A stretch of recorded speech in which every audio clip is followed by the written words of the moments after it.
गणाचार्य विशुद्ध सागर जी ने अन्न व्यर्थ न करने का संदेश दिया है। भारत में अतिथियों को सम्मान दिया जाता है। भोजन और शुद्ध पानी प्रदान करना ही उचित सत्कार है। भोजन में ना मांस, ना मदिरा, ना लहसुन और ना प्याज। शुद्ध भोजन ही भारत की प्राचीन परंपरा है। भोजन में वस्तु का प्रदान करना और स्वीकार करना उचित है। जैन सिद्धांत के अनुसार कि अन्न ही प्रजा है, अन्न ही संतान है, अन्न ही प्राण है। अन्न की रक्षा की प्रजा की रक्षा है। चाहे मांगलिक कार्यक्रम हो या धार्मिक कार्यक्रम, शुद्ध भोजन बैठकर करना चाहिए, परंतु थाली में उसी भोजन को व्यर्थ ना छोड़ें। भोजन को थाली में छोड़ना गरीब के पेट में छुरी घोंपने के समान है। उन्होंने बताया कि भोजन करते समय कुछ बातों का ध्यान रखें। जैन धर्म में किसी भी भोजन की बर्बादी को हिंसा माना जाता है, जिसमें ज़रूरत से ज़्यादा खाना बनाना और फेंक देना शामिल है। दूसरा, उन्होंने कहा कि भोजन शरीर को जीवित रखने के लिए है, ना कि खाने के लिए, जीने के लिए।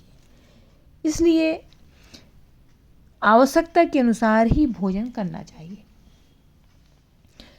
अगला संदेश दिया उन्होंने कि भोजन की थाली में व्यर्थ में संग्रह ना करें।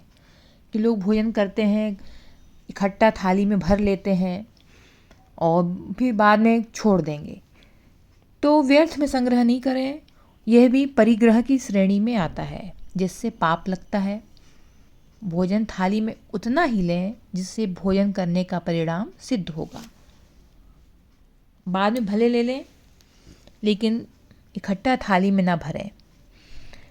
थाली में जूठा भोजन छोड़ने से हिंसा का पाप लगता है, क्योंकि उस भोजन में मक्खी आदि जीव आकर बैठने लगते हैं। कई घंटों में उससे बड़ी संख्या में जीव हो जाते हैं। हमारे ऋषि मुनि भोजन करने के बाद उस थाली में पानी डालकर पी लेते हैं। यहाँ पे विशुद्ध सागर जी ने इस तरह कहा है कि जो जैन ऋषि मुनि हैं वो भोजन करने के बाद थाली में पानी डालकर पी लेते हैं। इसका मतलब यह नहीं है कि वे गरीब हैं। इसका आशय यह है कि उन्हें भोजन का सम्मान करना आता है। वे ना ही जंगल में शिकार करते हैं और ना ही वो थाली में। तो उन्होंने संदेश दिया है कि हमें उतना ही भोजन लेना चाहिए जिससे हमारा पेट भर सके।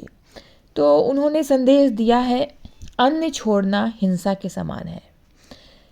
तो भोजन करते समय कुछ बातों का जरूर ध्यान रखें, क्योंकि भोजन की बर्बादी हिंसा माना जाता है। तो भोजन की बर्बादी ना करें।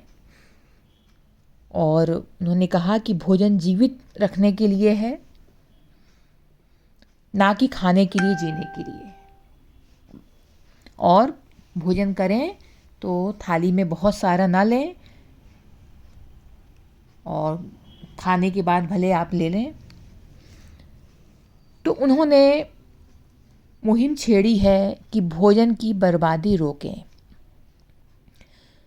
तो गणाचार्य विशुद्ध सागर जी ने अन्न व्यर्थ ना करने का हम सबको संदेश दिया है।